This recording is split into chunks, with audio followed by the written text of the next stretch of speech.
saying to my countrymen, I hope you had a very good, I would say, communion with God during Easter. I'll go to the point now of our discussions for today. We are facing, nagkakaroon tayo ng problema. Hindi ito perfect kaagad. Especially so, na noon pa, sinabi namin, yung national ID makatulong. Ang problema dito, ang proponent na ayaw o the proponents of the don't, itong mga left. Kaya kita mo ngayon, wala tayong ID system until now. Kung may ID system lang tayo, we could have naiwasan natin itong mga to. Because all we have to do, ang kailangan lang namin, tanungin namin yung DILG, ilang tao yung barangay na yan, then ipadala namin yung pagkain at kunin na lang ninyo doon sa tindahan ninyo or the disposal point, wherever it is, ipakita mo yung card mo, ibigay sa iyo. Ngayon, ayaw ninyo, yung iba ayaw magpalista. You are not hindi ka nakatira sa barangay na ito o nakatira ka sa barangay B or C. Kaya nung nagsisensos ang mga barangay, pati yung DILG, kung wala kayo sa listahan, then hindi kayo mabigyan. Hindi na kasalanan yan. Huwag kayong magturo sa gobyerno kasi ginawa namin ang lahat noon pa. Kaya gusto nga namin may ID. Mananiwala naman kayo sa mga left, mga komunista. Sige. Doon kayo maniwala. May eleksyon na dadating. Doon kayo. Kasi mahaba pa to. Yan ang problema. So, inaayos namin yan. Gusto ko lahat mabigyan. Ayaw kong may mamatay ni isang Pilipino na gutom. Kaya may another survey tayo. Madalian. Ang dapat yan barangay captain because that is your duty. Inyong duty yan and the mayors to determine sino yung hindi nasali sa listahan at mabigyan kaagad.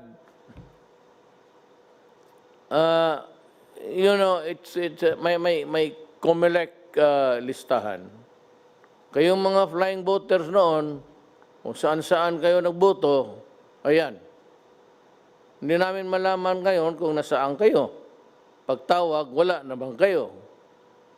So that is really a problem. It is a problem that confronts government. Problema ninyo, problema namin. But kung magdating na tayo sa laro ng sisiyan, the blame game, pag-unawa na sana ninyo kung ano ang talagang sitwasyon, yung totoong realidad ng buhay natin. Pagka ngayon, we're distributing to 18 million low-income families. And ang problema nito, everybody wants to have it too. Kung naman talagang wala kang kita, wala kang trabaho, naturally I said, after a re-evaluation o revalidation, at malaman na namin, I'm sure Secretary Bautista can act immediately. Total, kunin lang naman yan. And sabi ko nga, hindi sabihin na kung wala ka ng purnada ka na. It's not that. But kung wala ka, maghintay ka, and we will come up. Alam ko, sigurado. Total, sabi nga, hindi tayo maubusan ng pera, mag-utang tayo na mag-utang, ipagbili natin lahat. hanggang maubos, tapos punta na tayo lahat sa Amerika. Alam mo bakit ko sinabi yan? Alam mo, I'd like to address may pinapatamaan ako, ang Pilipino mismo. Pati yung mga countries that traditionally have been lukewarm or refusing to understand or causing problems for other nations, Amerika. Ngayon, ganito ang problema namin. America is part of the problem of the Filipinos now. Kasi sa karaming tinamaan sa kanila, marami ng patay, baski sino na lang, nanawagan sila, basta yung nurse, mga nurse, sige, punta kayo sa embassy, i-process nila ang visa. One day, kinabukasan, lipad ka na. So, yung tayo naman, ang task force ganito, wag kayong umalis lahat, either may gusto o wala.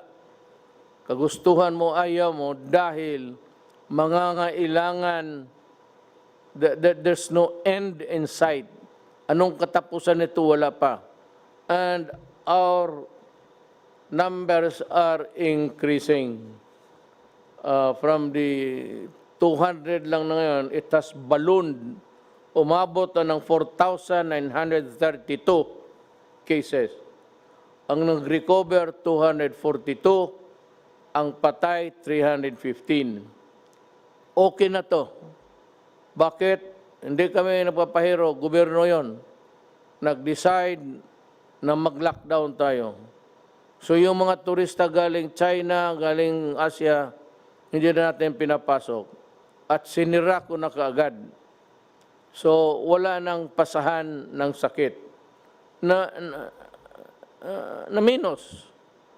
Nakita mo sa Philippines, tayo ngayon ang second. The Philippines has ang patay 315, Malaysia 76, Indonesia 373, Thailand 40, Singapore 8, Vietnam 0, Brunei 1, Cambodia 0, Myanmar 4, Laos 0. Yan ngayon. So, aya-aya ko na sa ibang lugar. Ito, ASEAN lang to. Sa ibang lugar, libo na ang patay nila. And one day, America died about, nung isang araw, 1,000. Yesterday, 2,000. Today, yesterday. Araw yan. So, ngayon, nangangailangan kayo ng nurse. Express. Kami naman dito nakakabuhan kasi wala kaming pangbigay kasing laki.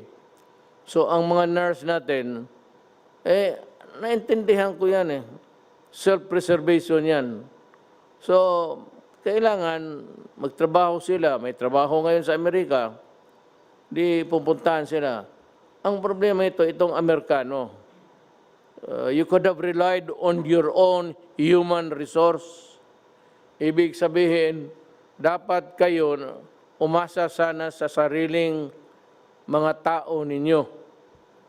Ngayon, kinakaltasan mo ang Pilipinas, pagdating ng panahon magkulang, sorry na lang tayo.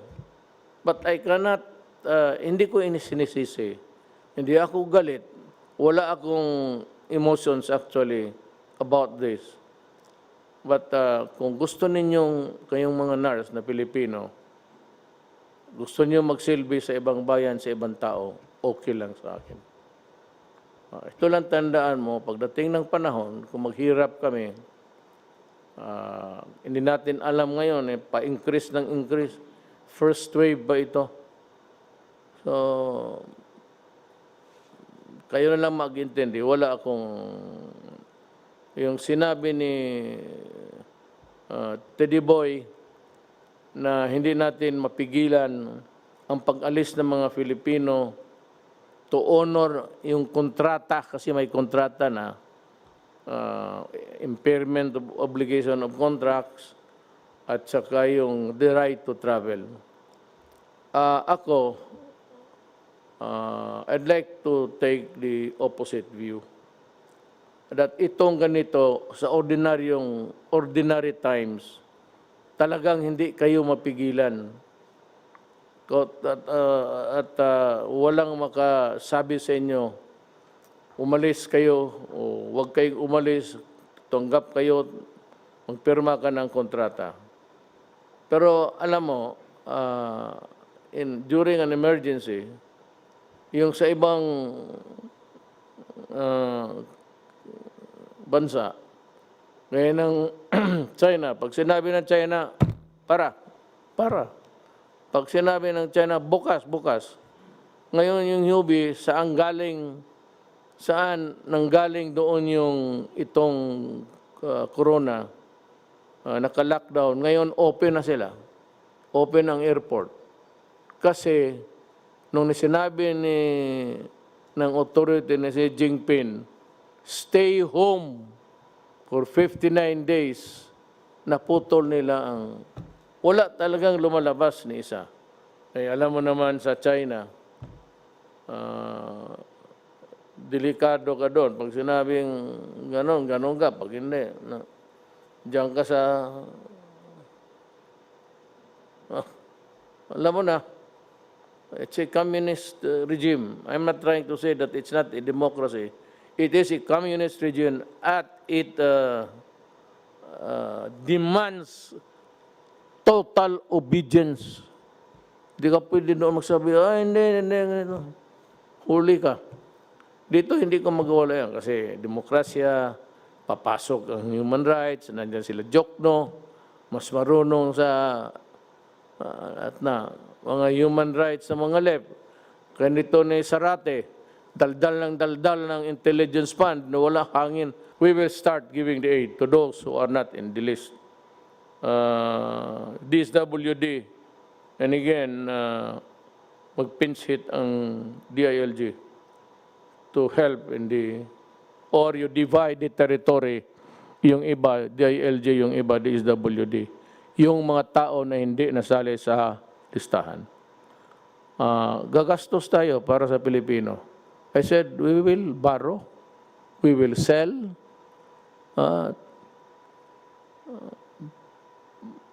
pati sinong gusto yung Mount Apo, maganda yan. Iyon na yan, suluhin mo. May butas yan doon sa taas, pumasok ka. Maganda ang cave doon.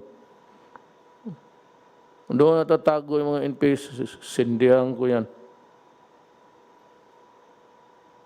Yung sundalo, bubusan mo yan ng 5 drum, tapos sindihan mo.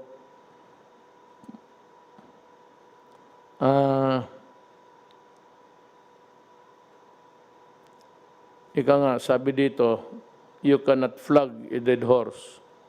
It meaning, paano mo papakainin yung kabayo kung patay na?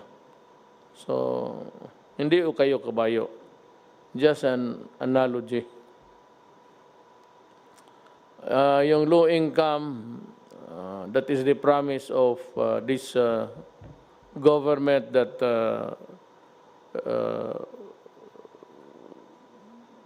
we will try to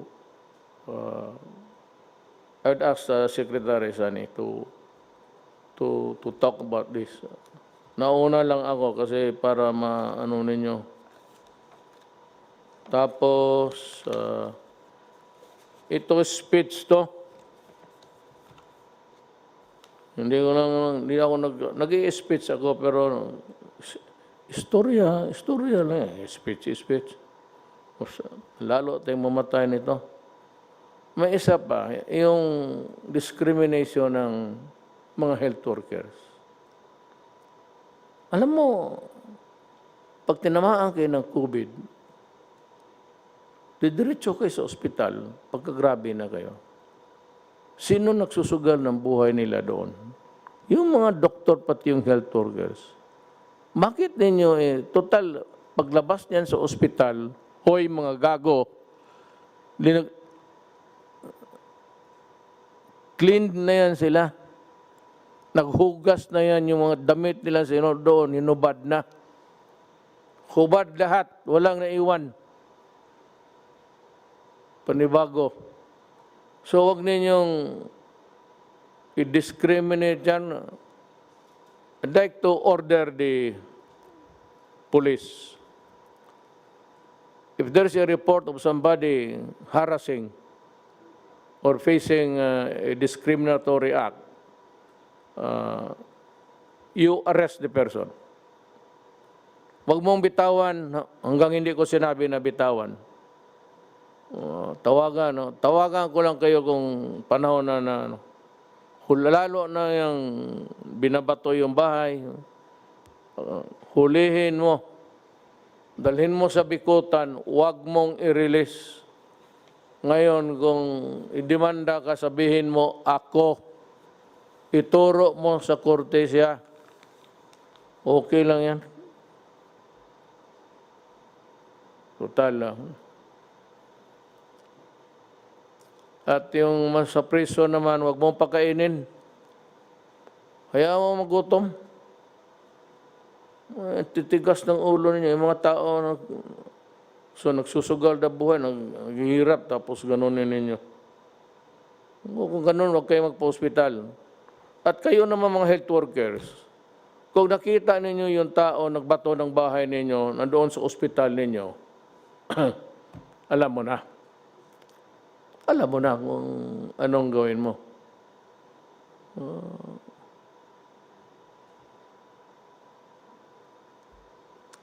Ang isa pa dito may problema kasi yung reported na corona patients. Ang problema natin, yung not reported, tapos namatay sa mga bahay-bahay, at hindi ninyo alam COVID pala ang, corona pala ang dahilan, o ayaw ninyong sabihin kasi hindi kayo makapagburol ng matagal o nahihiya kayo. Sa tatlong ito, ilagay mo talaga ang bayan mo sa alanganin. Kaya hindi matapos ito kung ganun. So again, it behooves upon the barangay captain to see to it that kung sino yung namatay, siguraduhin lang pagsabi, heart attack. Kasi kung walang pinagsasabi din na testing ka agad. Yung pamilya mismo na yung namatayan, testing ka agad. At kung malaman ko na namatay sa corona, kunin ko yung patay, at sa gusto ni Diyos hindi, magagalit kayo sa akin, wala na rin ako magawa, trabaho ko yan, dalhin ko yan doon sa crematory, sunugin ko. Yan ang trabaho ko. Maganda pakinggan sa inyo, okay na, papasalamat ako. Ayaw ninyong umintindi, okay rin sa akin. Maligaya rin ako. Total, ito akin trabaho lang.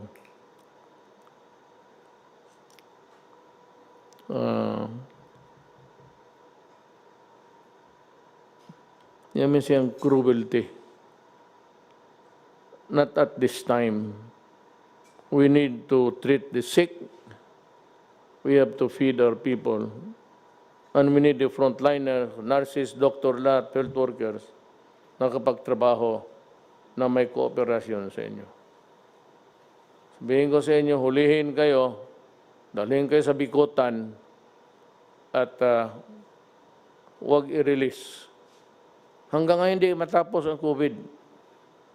Bahala kayo sa buhay ninyo. Hiningi ninyo eh.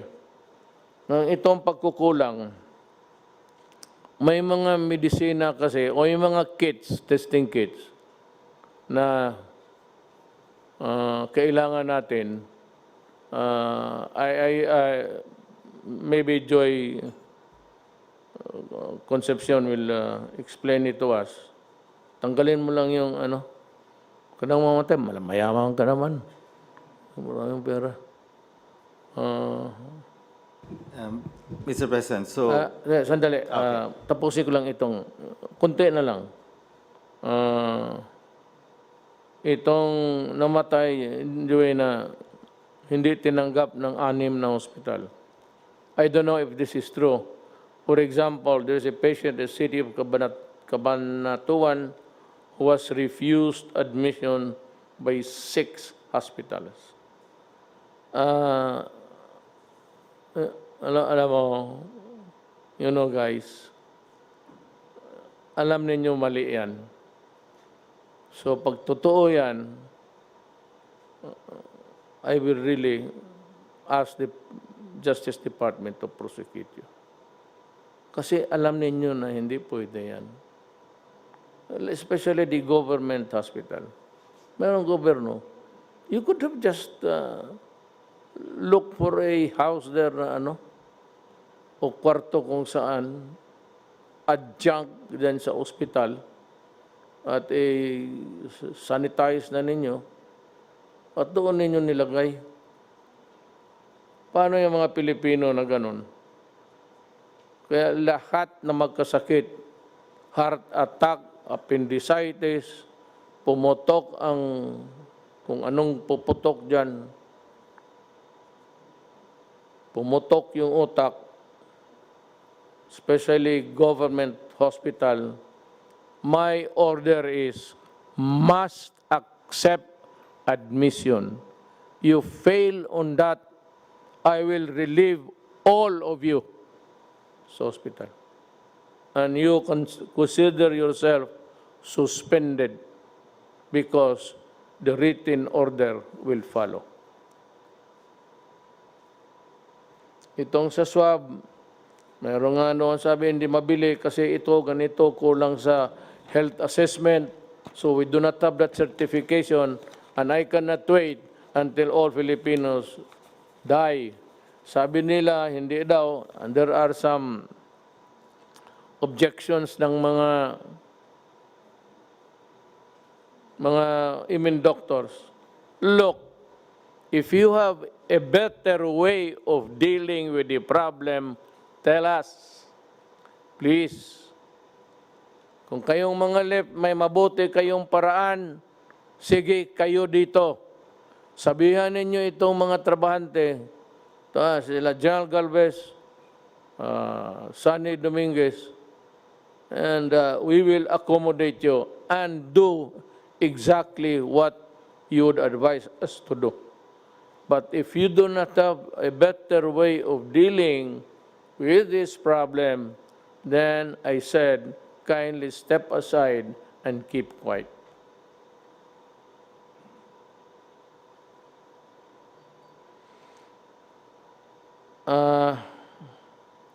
Just like in other countries, yung iba na sumunod talaga, kagaya ng Korea, yung may disiplina na bayan, alam mo, medyo humina sila. Pero sa Amerika, kasi maraming hindi rin nagsumusunod, at Pilipinas, hindi tayo bumaba. Tumaas tayo from a few hundred to 1,000 now, 4,932 as of 4 p.m. today. Ngayon, April 13 at 4 p.m., the record stands like this. Number of cases, 4,000. Ulitin ko ito para papasok sa utak ninyo. 4,932. Ang nag-recover, 242. Ang patay, 315. Mas marami ang patay kaysa naka-recover. At yung recover na yan, it's not a recovery of 1 day, 2 days. Stay in the hospital or you stay where you are. If you are treated, you might pull through. Hindi na nahinto ito kasi baski kaya ako na late kami. Yung expert ng mga taga WHO, Hindi talaga ito maputol. Maganda pa naman sana ang record ng Pilipinas because naka-lockdown tayo on time. Nasira natin yung pinto bago pumasok yung mga aswang. Pero may pumupuslit yung sumusugal. Pupunta na magsugal, mag-inom o kaya sa palengke. There seems to be a lack of uniformity in the matter of enforcing the distance rule, yung social distancing. Alam mo, pag hindi natin ito susunod, walang mangyari. Wala talaga mangyari. Kami dito, salita ng salita hanggang makuha rin namin ang COVID. Baka una kaming mamatay, pero hindi talaga ito makatulong sa Pilipino. Huwag munang lumabas ng bahay. Ang buong mundo, pera sa China, doon si Hubei, doon nag-umpisa yung Hubei, nag-umpisa yung kuwan. Ngayon, ayos na sila. What a, anong tawag na ito? How would I,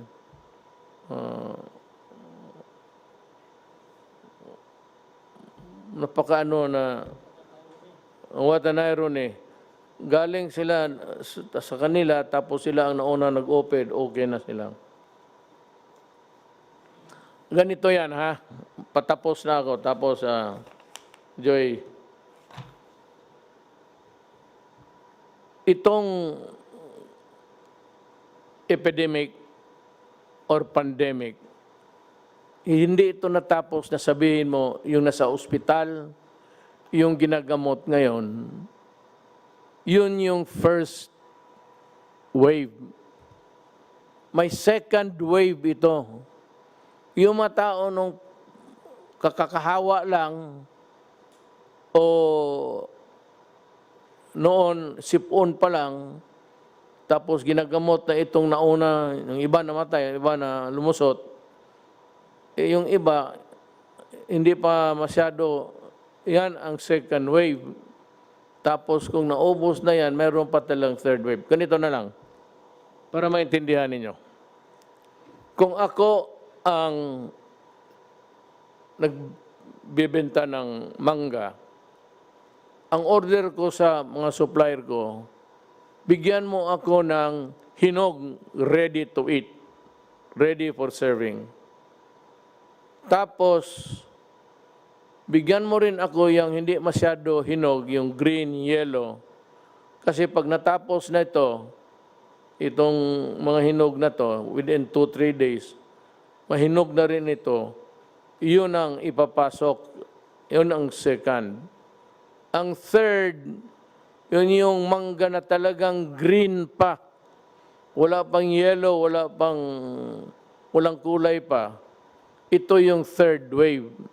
Pag nabinta mo na itong second wave, ito yung third. Ganon ang epidemic. Habang namamatay yung unang tinamaan, ospital, bahay, yung iba na nahawa lang, bago lang, yun, sila ang second wave. Tapos yung third wave, yung panghuli. Pero paliit na yan. Yan ang ibig sabihin kung bakit kayo i-maintain ninyo ang social distancing or the distant rule. Ngayon, ang mga mayo nito, nung una kong nakita sa palengke, may tigabantay, tapos parang, sige, ikaw ang sunod. Parang sa bangko, tapos nakapilaw, ikaw naman. Pagpasok sa palengke, ang gawain ninyo dito, bili kayo ng trapal, mainit yan, pero you might want to use another material that is not, that is heat absorbent. Palinyahin talaga ninyo. Kayong mga mayors, huwag kayong maglaro. Kasi ang ayaw ninyo mag-social distancing, mapipilitan ako puntahan kita at arestuhin kita. Ayaw kong mag-aresto ng mayor. So huwag ka magsabi, hindi, mayroon kaming batas sunod. Sa panahon ito, ang batas isa lang. Ang batas ng DOH as implemented by Lorenzana, Anyo, Galvez, pati itong yan silang tatlo. Yun yung batas ngayon. Ngayon, kung salubungin mo yan, mapipilitan akong puntahan ka at sabihin ko sa inyo, anong klase ka? Mayroon ng binibigay na instruction. Yung iyong point of view o sarili mong paniwala, taguin mo lang yan. Punta ka doon sa pasok sa kwarto mo, kunin mo lahat sa bulsa mo yung iyong opinion, ilagay mo sa drawer mo, tapos sundin mo lang ang gobyerno. Okay tayo dyan? Mayor, governors. Ako, I am your public servant. Kayong mga mayor, bata-bata lang ninyo ako. Utosan ninyo ako kung anong gusto ninyo. Basta makapabuti sa bayan, gagawin ko. Huwag kayong mag-alala, hindi na ako politiko. Mula rin akong silbi na pag-retire ko, wala na akong gawin eh. Nandiyan na lang ako sa bahay. Hindi na ako makalakad. Kasi maglakad ako, magsabi si Hanelir, "Oh, saan ka? Wala ka namang appointment, bakit ka labas ng labas?" Siguro may hindi ka talaga nagkamali. Pero hindi ka naman makalabas. Away lang. Huwayin ka ng anak mo babae, magsumbong eh. Wala yung dada mo, gusto na. Ay, pag pumurma na yung anak mo, wala na. So, huwag ninyo ako, ready to go. At sana hindi ako magpapakulong. Pero ito tatandaan ninyo, Pilipino, ayaw ko talagang kulungin kita. Baski ako dito, kinulong ako. Mabuti kayo, wala kayong gwardya. Akala ba maniwala itong gwardya ko? Sabihin ko yan sa alam, minsan pagalitan mo, pati yung mga anak ko. Ang sagot sa amin, "Sir, ang trabaho namin, hindi ikaw." Batas eh. Sinusunod lang namin ay yung inuutos ng batas sa amin. Eh, kung ikaw gusto mo pagkamatay, hawakan ka talaga namin. Pero pag naasar kami, itutulak ka talaga namin sa Pasig. Kaya gano'n, meron ng, I cannot mention the pharmaceuticals, the giants. Pero meron na ako nakapaggumawa ng antibody. Yung antibody na hindi galing sa tao. Yung kasing yung antibody na mag-fight ang ang sarili mong antibodies, tapos ma-overwhelm yung kalaban, yan, gawa ng katawan mo. Mukhang ito sa basa ko, wala akong ginawa, hindi magbasa, makinig, inuutusan ko sila, hindi man na marunong ng hanggang pindot-pindot lang ako. Meron ng medisina, antibody ang isang giant pharmaceuticals. Tapos naghahabulan sila. Sabi, by May, baka they would start to market it. Pabili na nila. Ang problema, sabi nga we are on the last ladder. Ang muna niyan yung mga mayaman na, kasi marami yan kailangan. So as fast as they can really manufacture or farm out the product, just retain the copyright para magtulungan sila. Kung meron na yan, tapos makita ko na ginagamit ng tao, ililift ko. Total, kung magkasakit kayo, may antibodies naman tayo mabili. Ngayon, kung wala kang mabili, problema mo na yan kasi tapos na yung I will lift the quarantine. Ngayon, paglabas ninyo, ganun pa man, I would still insist, kasi sabi ng mga scientists dito, kinig ako, hindi yung scientist sa TV yung sasalita na personal. Sekreto, ganun pa man. Mask, yung, saan ang akin? Ito. Ganito.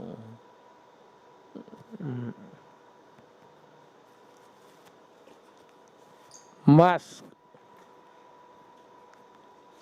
Alcohol.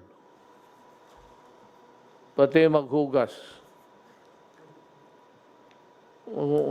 Hindi na yung sabon na ordinaryo. Basta soap and water. Okay na yan. Alam mo, pag nagsama lang tayo, kaya natin ito. Kunting panahon na lang. Alam ko, igit na kayo na makalabas. Pag lumabas lang itong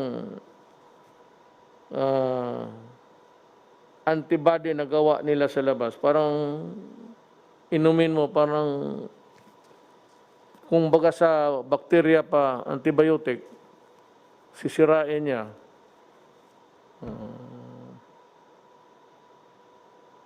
Kasi itong, wag na. Para mapagsabihin, mas scientist pa ako.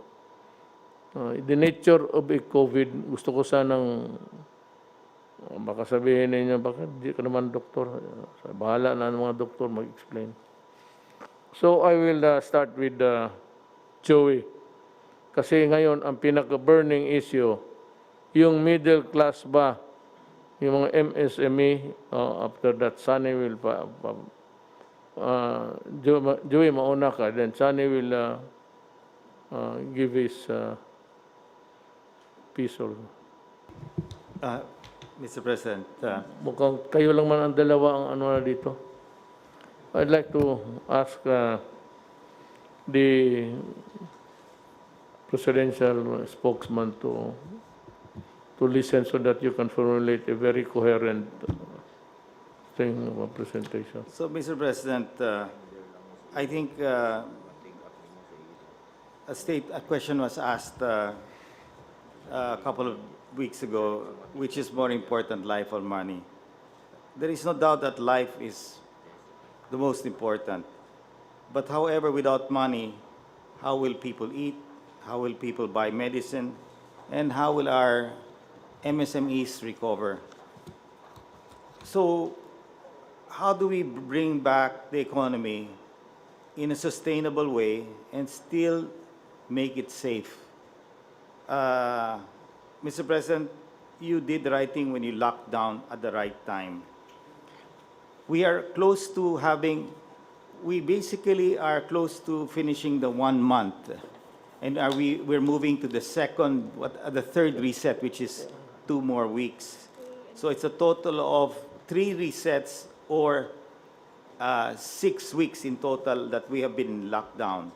And I think now is the time that we should really look and plan on how to gradually shift towards reviving the economy, because in the end, social amelioration cannot last forever.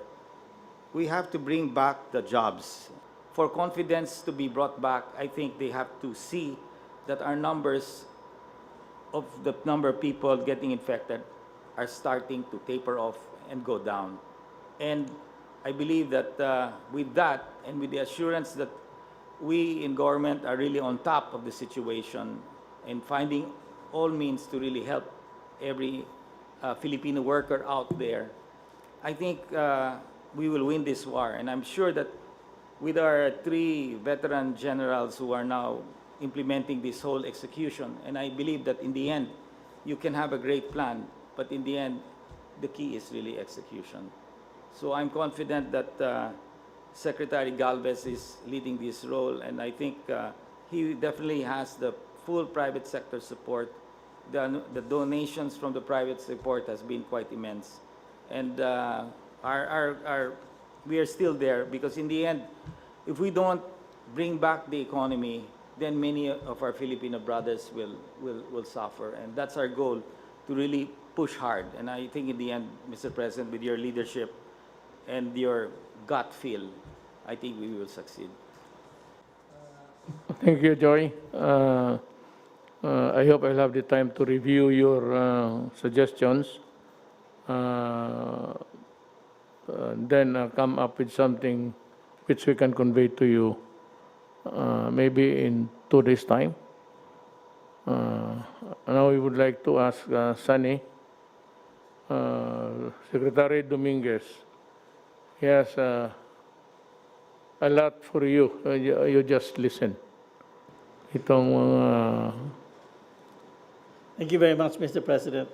First of all, thank you for, again, being very decisive and protecting the Filipino people against this COVID.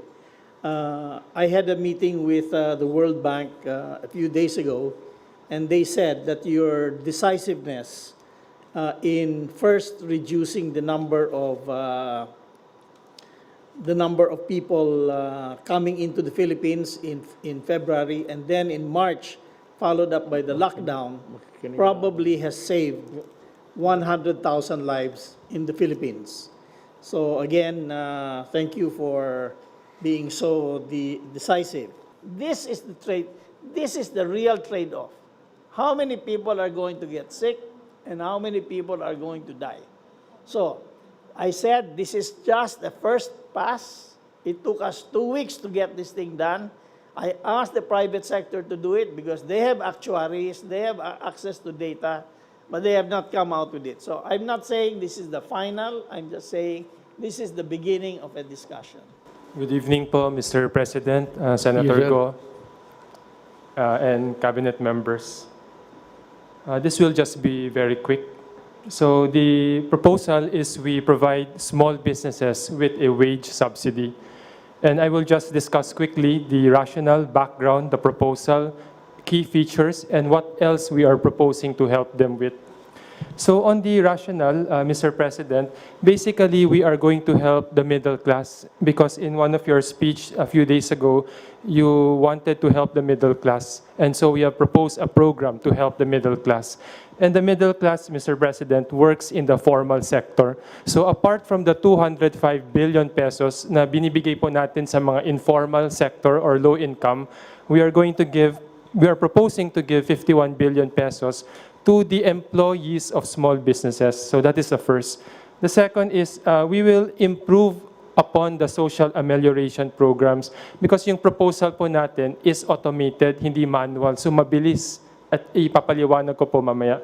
Pangatlo po is dadaan po tayo sa data ng SSS and BIR kasi formal sector.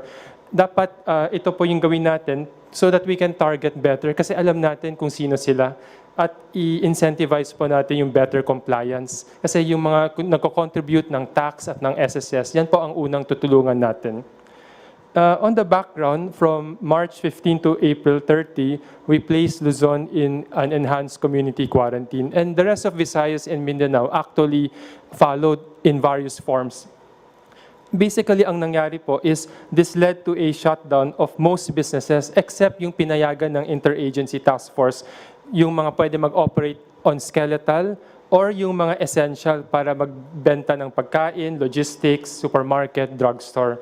Ang epekto po nito, there are 1.6 million small businesses in the informal sector. 436,000 po napilitan magsara. Yung 1 million skeletal force, so ibig sabihin 50% or yung iba mas konti. At 117,000 lang yung pinayagan po natin na magbukas para magbenta po ng pagkain, ng mag-tracking or so on. Ang apektado pong workers ay 3.4 million. These are the middle class, whether low middle class or medium middle class. Yung 2.6 million na po ito ay nasa BIR Alpha List. Ibig sabihin yung employers po ay nagko-comply with the BIR submissions. So yan po ang unang tutulungan natin. Pero yung 0.8 million workers, tutulungan din natin. Pero ang problema po, yung employer nila hindi nagko-comply. Pero alam po natin, tutulungan po natin, pero second priority. Now, if there is nothing more to say, that leaves me to two matters, actually. One is that I would advise the checkpoints not to be dismantled, especially by the police, but this is my order. Do not stop motor vehicles carrying food and other vegetables from the province. Wave them through and do not delay their journey because people are waiting for the supplies. Second is that there is a kind of a raucous now regarding the procurement of the PCR testing kits of 900 people. Essential kits and other kits, inactivation supplies, PRC consumables, 7 PRC machines, 10 automated extracting machine, and 10 biomedical freezer, additional equipment for subnational and regional testing laboratories. Kasi itong ano dito, when you use public funds on anything that's medical or medicine, you want to have the health assessment. I think it comes from the Department of Health. But unfortunately, until now, they're still debating on the efficacy of the rapid test we would like to buy. Alam mo, there is no FDA ruling yet because they cannot act on it without the assessment, health assessment of maybe the entire country before they would act on it, ang FDA, which I can understand. But yung assessment na galing sa DOH or a section of that department handling the assessment of the entire health spectrum,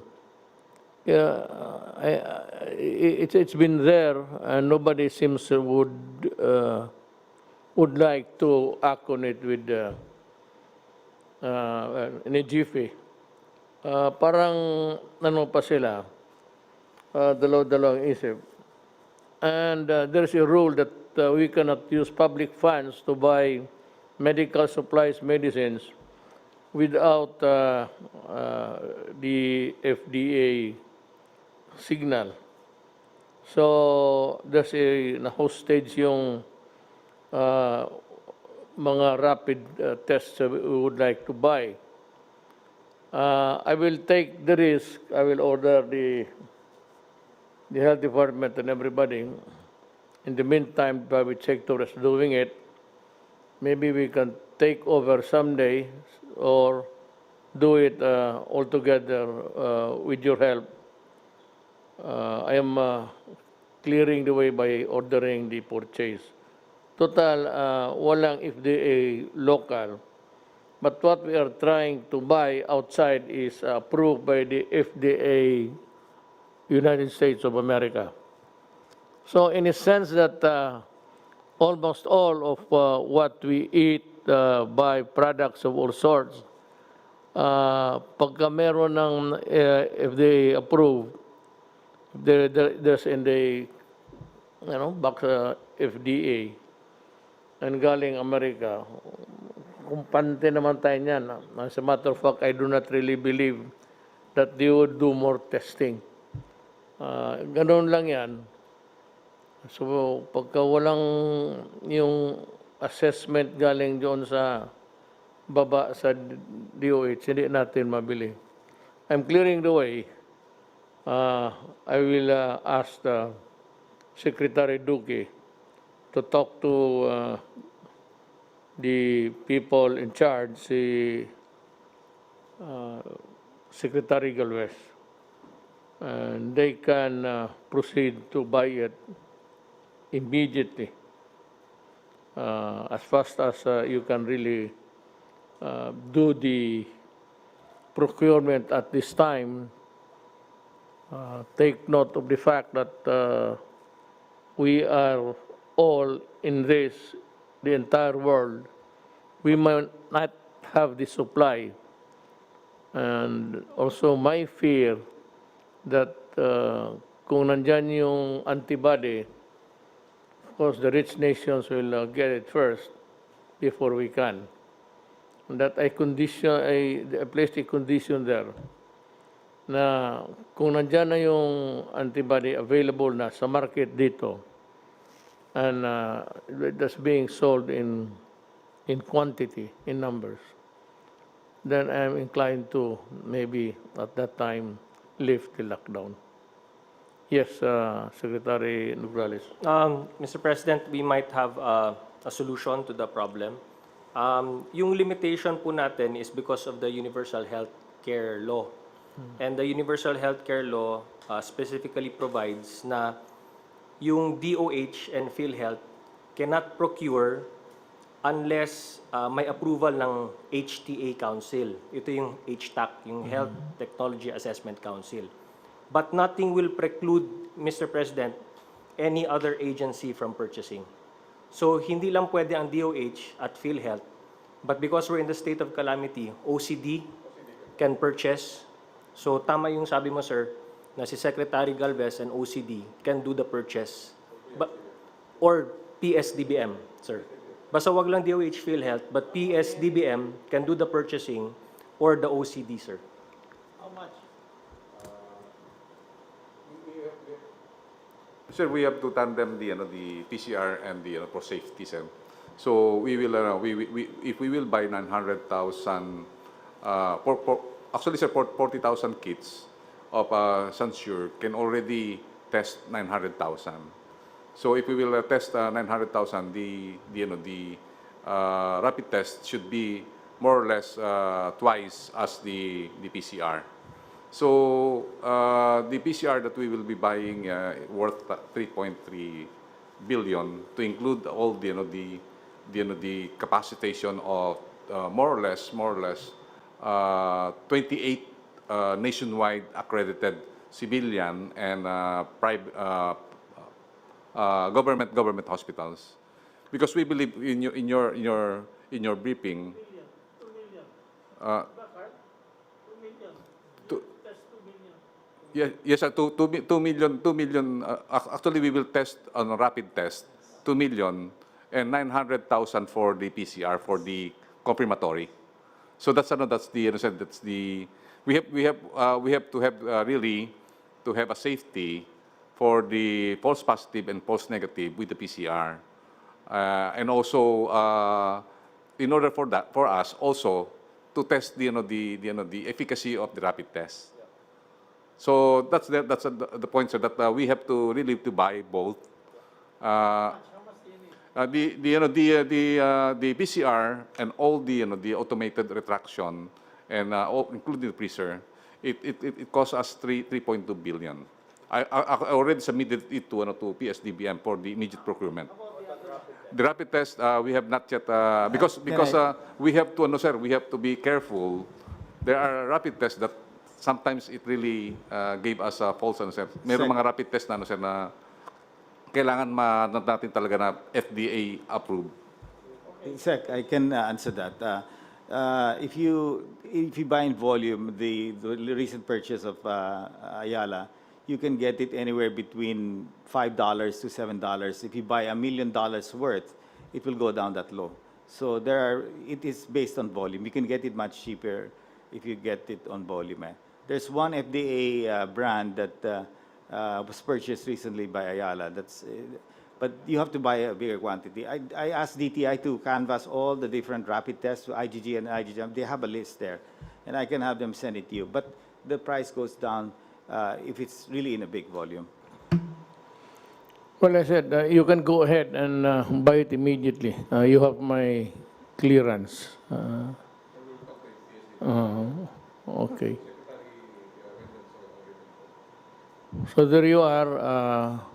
Sana na napaintindi ko sa mga kababayan natin kung ano ang ginagawa natin and what are the things that we intend to do in the future. This corona is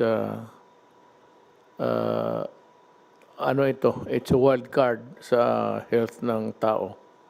So we do not know how this will end, when, but for lack of a better way of protecting the people, that is except by asking you to go inside your houses, with my assurance that when the antibody that's being, I said, it has passed the medical tests o yung clinical test nila, it's ready to be sold by May. Kung makita ko nandyan at magkaroon tayo ng supply, then I am ready to live. Kasi wala talagang vaccine. It might come, it might not. But itong antibody, which have been manufactured outside of the human body, parang killer ito na ano, just like the antibiotic. Talagang bibirahin niya yung bacteria. Ito naman yung virus, yung katawan lang natin. But, you know, for whatever it is really worth, we have to thank these guys for coming up, and whether the efficacy is really sort of hangs in the balance. But with the assurance that they have tested it medically, I am sure that we're able to come up with something, buy it, and if I think that it is really there for good and can help people, then I am ready, I said, to lift the lockdown. Rolly, as wala ka namang problema, Rol. Everything is smooth. I said, the middle class, your patience, yung hindi nakakain, I give it to the barangay captains and the mayors to supervise and look for those guys who are there in the periphery of the barangay, not exactly inside, and that is why maybe they were not included in the listing. Look for those guys in the periphery or na distansya. Sometimes you have to walk about 5 or 10, not really 10, 5 or about 2 kilometers sa bukid. That is the average between one house to another. We have to reach out to them, and this can only be done if the mayor, municipal or city orders it, and the barangay captains follow the order. Then we would have shortened everything, as explained by Mr. Concepcion, Joey. Things might go all right for this country. So I'd like to thank everybody, and if you still have some, let me see, itong dagdag, they come in. All that I ask is that you wear a mask, one that's durable, one that is, hindi yung laylay, ay yung iba nakasabit na lang dyan sa ilong ninyo, it is not sealed, hindi mo well, at least itong paggamit nito, ano mo, sabi ni, ito, as demonstrated by Dr. Dominguez kanina, ganun mo, parang naisisilyado mo. So, hindi magpasok yung ano. Higpitan mo lang kunti dito. And be sure to, matanong ko muna, do we have enough masks for the entire country? Sir, the Indian community and also with the Indian chamber just bought 6 million masks. And I believe when they donated to us 150,000 masks, they are planning to buy it again to China. You, So See- they already distributed it. Yeah, see, Rex Danirari is planning to bring, he brought 2 planes, he's looking at bringing another plane. I don't know if I have to say this, but I have a sort of a note from President Xi Jinping expressing his full support for us at this time and citing what we did to help China and, of course, to erase not really erase, but to counter the malign that they were suffering at this stage. Hindi naman lang kasalanan galing yung who would really want to invent a microbe to kill humankind, pati yung iyo. So he says that they're ready, and I would like to thank President Xi Jinping for his support. At kung galing lang China, wala kayong problema. I think we can have the priority anytime. It's in the other countries producing the antibody. But if China catches up with them, the okay na. Then maybe a miracle will happen and civilization is back on its feet. That is how I see it. So, mga kababayan ko, ginawa namin lahat ito. One is that I really do not want to see a single Filipino dying of, lalo na yung mga bata. So, again, at the risk of being redundant or repetitious, again, I would like to say that go out and seek the hungry before they die. And for itong mga, actually, I do not know if it's still applicable. It's a poor man's standard.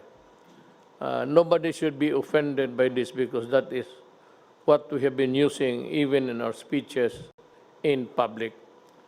Alam mo kasi, unfairly though, I don't know if it is the classification still good, pero ang ating society, in terms of wealth or was the capacity to hold the money, ang number one is the class A, group A, which are really the billionaires, the Ayalas and all of them. Good for them. And the second is class B, still the millionaires, but not as rich and not as powerful as class A. Then we have the C, class C. I don't know if this holds, if this will hold true until now. Ang class C, yun yung may mga mayaman na nakapagbili kung kotse, bago, bahay. Ang class D, you have to divide this. Upper D, yung may mga trabaho at wala masyadong utang. At ito namang lower, class D, lower. Dalawa yan, division, na kailangan talaga ng tulong. At yung nagbabayad, I said that it was Governor Remulla who suggested it first. It was just also a prayer to government na this group or this class of people should be looked into and receive assistance. So I said we study and we might be able to produce the money. Sunny is doing his best, and I said, ang ano lang is we can still borrow, but pag wala na, then we start to, kung ano yung mga bagay-bagay natin. Kaya nga meron kang ano dyan to save for the rainy day. I mean, everything is almost gone, and there is nowhere a source that you can find we can always start selling the properties. Yung sino yung makabili ng cultural center, parang palasyo yan. Pwede mong gawing palasyo, nandiyan ka sa trono, then marami yan. The whole of Dewi Boulevard, marami tayong lupa dyan. And it's itong the peripheral lands around PICC, pati yung cultural center. So, yan ang sinasabi ko. Ang problema is wala pang vaccine. That should be the number one cure actually. But there's a glimmer of hope dito sa mga medisinang nagawa ng mga pharmaceuticals. Again, I repeat, ito yung antibody. It is not a vaccine because hindi naman ito kinuha ng tao. I really do not know. Might, pero little lumalabas doon sa data na binibigay dyan sa mga media outlets. Pero pag nandyan na yan, at siguro na tayo. So with that, I'd like to thank everybody. Still, my salute, my snappy salute goes to the health workers, mga doctor, nurses, and we will protect you. We will find a way of, pagkagabi na, and you are still far away from your home, kasi hindi naman you are not delivered or conveyed hanggang hagdanan. So ito lang magawa ko sa lahat. If you are still about a kilometer away, na malayo ka, at may makita ka ng pulis, parahin mo. Tumingin ka dyan sa gitna, at sabihin mo sa pulis, magpahatid ka.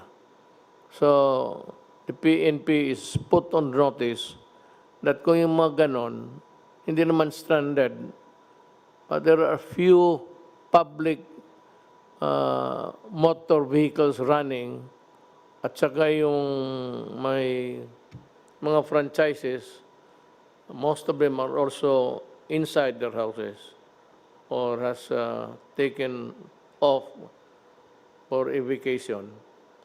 So the police should come in. Yung mga health workers, may card man yan na naglaklakad, tanungin ninyo kung kaano siya kalayo at pasakayin ninyo. Give them a lift and deliver them to the house. Galing terminal, hindi naman deliver yan tao por tao sa bahay. Bababa sa terminal, and if you feel that you have to walk, you really have to walk.